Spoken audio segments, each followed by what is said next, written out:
what's up tout le monde, bienvenue sur ma chaîne, j'espère que vous allez bien. Donc aujourd'hui, on se retrouve pour une nouvelle vidéo.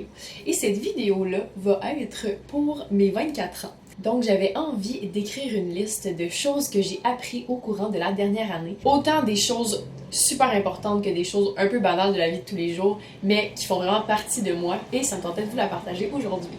Donc voici 24 choses que j'ai appris en 24 ans.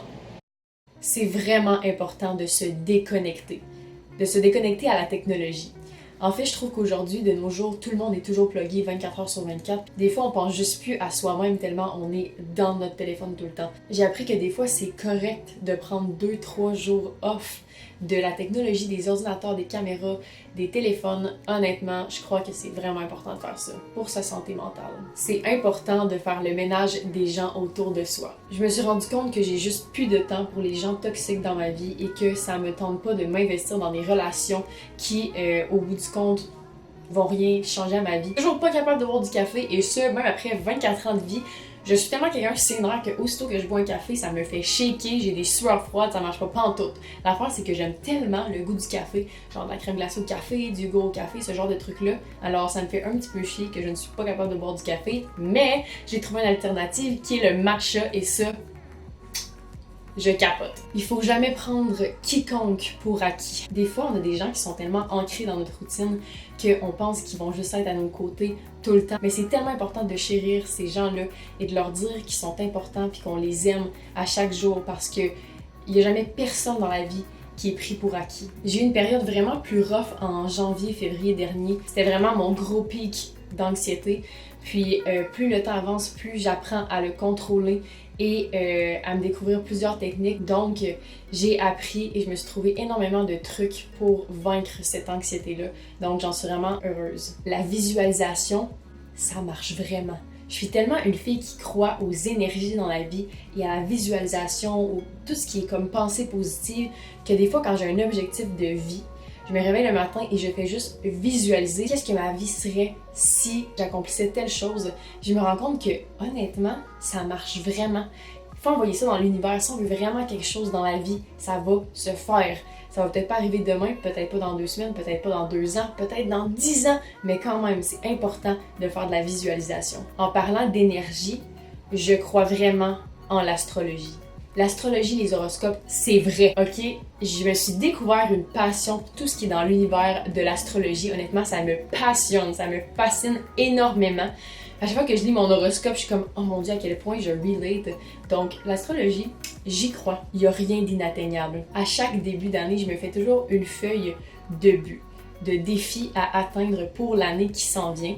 Puis, j'ai tombé sur ma feuille, il y a pas longtemps, et honnêtement, on est juste en août, et je te dirais que le 3/4 des trucs que j'avais écrits, je les ai déjà réalisés. Fait que honnêtement, je pense qu'il n'y a rien d'inatteignable. Il faut juste vraiment foncer et travailler ultra fort pour ce qu'on veut atteindre. Puis je vois pas pourquoi ça fonctionnerait pas. Je pense que nous-mêmes, on est notre plus grande barrière. C'est nous qui nous mettons des bâtons dans les roues, man.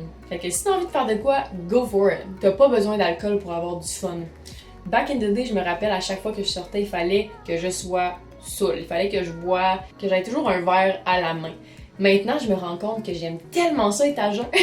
J'aime ça aller dans des soirées, danser, puis pas nécessairement toujours avoir un verre avec moi. C'est pas l'alcool qui fait que ta soirée est le fun, c'est les amis avec qui t'es, c'est l'ambiance dans laquelle t'es. Oui, un petit verre c'est correct, mais pas 40.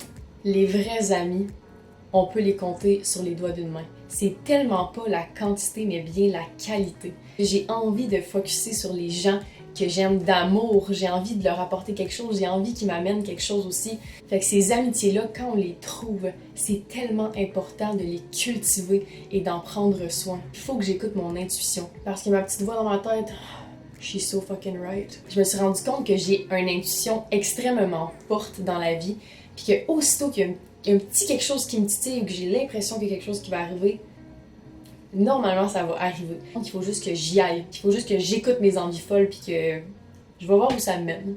Toutes les relations interpersonnelles dans sa vie, il faut que ça soit 50-50. J'ai tellement souvent donné plus que j'ai reçu dans des relations amicales ou amoureuses ou whatever else que maintenant j'ai envie que ça soit du donnant-donnant. Ça, que ce soit en amitié, en famille, en amour. Puis je pense que tout le monde mérite ça. Lire avant de se coucher, c'est la vie. Je suis tellement quelqu'un qui est tout le temps on the go, j'arrête jamais, que prendre un moment pour moi avant de me coucher, juste une petite demi-heure, que j'allume ma petite lampe sur ma table de chevet puis que je lis un bon livre, ça me détend tellement, puis je passe une super de belle nuit après avoir lu un livre et relaxé mes yeux de toute la technologie. Le shampoing sec, girl, c'est mon meilleur ami. Moi qui est une fille qui aime pas tant prendre soin de ses cheveux ou whatever, je peux te dire que le shampoing sec, je l'utilise sur un hostie de temps. C'est correct de dire non à pas sortir, c'est correct de s'écouter. Je me suis souvent dit, voyons, tu sais, je suis tellement jeune, le monde sont comme, hey, on va-tu dans un bar? Là, je suis comme, je suis tellement lâche, j'ai juste envie de passer une soirée seule à Netflix. Puis je me sentais mal de ça, d'être genre, non, ça me tente pas. Mais là, maintenant, à 24 ans, puis à ce que j'ai appris dans la dernière année, j'ai envie d'être capable de dire non. Fait que j'essaie de l'appliquer de plus en plus, à m'écouter vraiment ce que j'ai envie. Je vais jamais aimer les brassières. C'est aussi simple que ça. Ça doit faire environ un bon 2-3 ans que maintenant je n'en porte plus ou que je porte des bralettes. Et c'est tellement magique. Et je ne pense pas que je vais recommencer à en porter. Mais bref, pas de brassière is the way to live. Qu'est-ce que tu vois sur les réseaux sociaux? C'est pas toujours vrai. On vit tellement dans un monde où c'est important de projeter tout ce qui est le meilleur, tout ce qui est parfait, tout ce qui est beau. Mais on s'entend-tu que la moitié des choses qu'on voit sur les internets, c'est pas vrai. Même les filles les plus belles ou qui ont l'air d'avoir une vie parfaite, on va quand même se comparer à ces gens-là. Tu sais, on s'entend-tu que si je parle de mon Instagram, si je poste une selfie, c'est parce que j'ai peut-être pris 50 photos avant puis j'ai pris la meilleure qui m'avantageait le plus. Mais c'est pas ça la vraie vie, là. Je veux dire, on a tous des angles de face différents, on va tout faire pour s'avantager.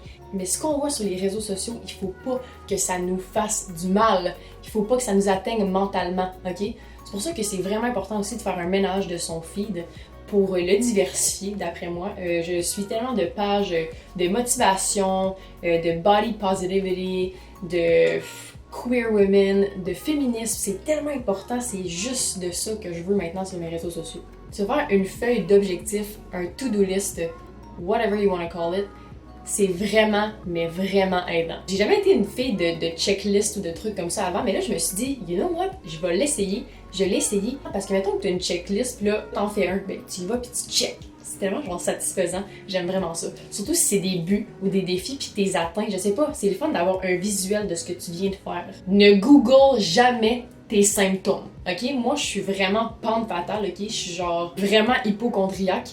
Fait que si, mettons, j'ai un mal de tête, je suis comme... Ça y est, je vais mourir. Fait que ne jamais googler, ok? Si vous avez un mal à quelque part parce que d'après Google, vous allez effectivement mourir. Quand je suis stressée, je m'en vais en Gaspésie. Ma belle Gaspésie. Je l'aime assez. Quand on est jeune, on prend tellement pour acquis l'endroit où on vient. On se rend pas compte de la chance qu'on a nécessairement. Puis plus je vieillis, plus je me rends compte que wow, c'est vraiment pas tout le monde qui a cette chance-là. Puis quand je suis à Montréal puis j'ai l'impression que je suis saturée, que ma tête n'arrête pas puis que j'ai besoin de juste lâcher prise, je m'en vais en Gaspésie chez mes parents et je relaxe. Fait que ça, c'est vraiment super. Bois de l'eau. Bois de l'eau tout le temps, all day, every day. Pour de vrai, ça change mon mood, ma santé, ma peau.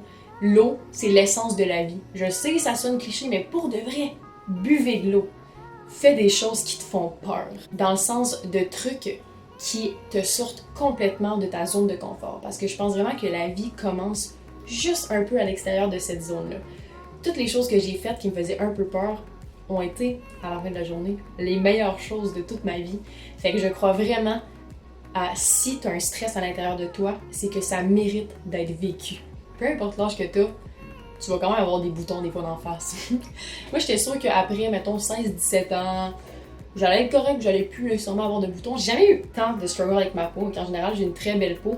Mais ça m'arrive de temps en temps qu'il y a un bon petit bouton qui décide de me popper dans la face de même, juste à l'improviste. Il est comme, ah, qu'est-ce que je pourrais faire aujourd'hui? M'aller me crisser sur la face à Marie. Puis ça, je pense qu'il n'y a pas d'âge. Mais c'est correct, on est humain, tout le monde en a. Et finalement, le dernier point, pour finir sur une note super cheesy, on a juste une vie à vivre. Fait que fais donc ce que tu as envie de faire. Mets-toi pas de limites. Réveille-toi le matin puis aie envie de commencer une journée. Aie envie d'être heureuse. Pour de vrai, ma dernière année a été super haute en émotions. Comme j'ai parlé un peu de l'anxiété, j'ai eu beaucoup de difficultés avec ça. Mais overall, niveau professionnel, personnel, j'ai tellement évolué et de façon tellement positive. Puis ça, je suis sûre que c'est en grande partie parce que je suis heureuse dans qu'est-ce que je fais. Fait que pour de vrai, je souhaite à tout le monde d'être heureux dans ce qu'ils font dans la vie et de se sentir épanoui. Donc merci full la gang d'avoir écouté la vidéo, j'espère que vous avez aimé ça. C'est un petit peu différent du genre de contenu que je fais d'habitude, mais je me sentais inspirée. Donc laissez-moi savoir dans les commentaires si vous aimez ce genre de vidéo-là et peut-être que j'en ferai une prochaine. N'oubliez pas de vous abonner, de laisser un beau petit pouce en l'air, puis moi tout laisser mes liens dans la description si vous êtes curieux. Fait que voilà, prenez soin de vous autres la gang et on se voit la semaine prochaine pour du nouveau contenu. Ciao!